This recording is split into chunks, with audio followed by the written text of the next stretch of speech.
Nutelix est une société qui existe depuis 30 ans et qui intervient dans le monde de l'industrie, que ce soit dans les outils de production que dans les produits fabriqués dans ces outils de production, dans ces usines. Les projets sont souvent internationaux. On travaille en ce moment à Copenhague sur de l'éclairage public intelligent. On travaille pour le monde de la SNCF pour augmenter tout ce qui est très important pour eux, c'est la sécurité des voyageurs et de leur personnel. Sur les aiguillages, par exemple aussi, donc là on est vraiment dans le B2B, ou dans le domaine du véhicule, où là les fonctions ADAS, dites de navigation intelligente dans les véhicules, sont de plus importantes. Les techniques de ce qu'on appelle l'Internet des objets, IoT, en fait c'est instrumenter ces objets-là. On peut dire qu'une voiture est un objet, une usine est un objet, en fonction de la granularité.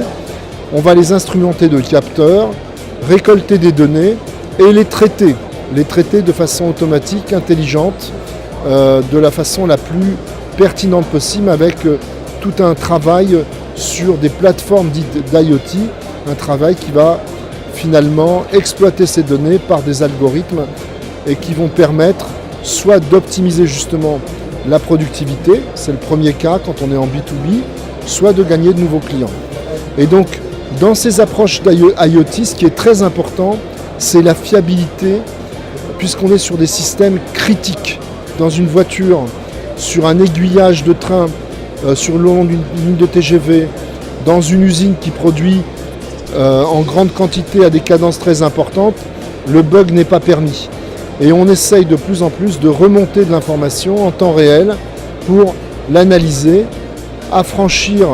s'affranchir de tâches existantes aujourd'hui qui pourraient être automatisées demain. Notre savoir-faire, il vient de l'informatique dite critique, l'informatique embarquée, très proche de l'électronique, ce qui est très adapté au monde de l'IoT, mais en même temps, on a déployé un tas de stratégies de travaux avec ces clients-là qui s'apparentent à ce qu'on appelle le co-construire, où au-delà des technologies, il s'agit d'embarquer l'humain dans ces changements, parce qu'il y a un aspect gestion du changement qui est très important, en amont à bien définir ce qu'on attend et avec qui on le fait, et surtout de façon itérative à vérifier qu'une fois la première version déployée, on ait le feedback de façon très agile et très rapide pour améliorer soit effectivement l'efficacité qu'on en attend quand on est dans l'aspect productivité, soit dans la façon dont réagissent nos clients. On a d'ailleurs toute une équipe test et validation qui est spécialisée dans l'IoT.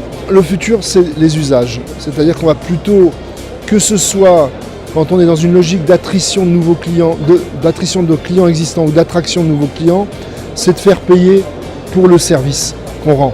C'est de vendre un service et non plus forcément un produit, de faire payer ce que vous consommez. Donc ça, c'est un très grand changement de paradigme dans la vision du business.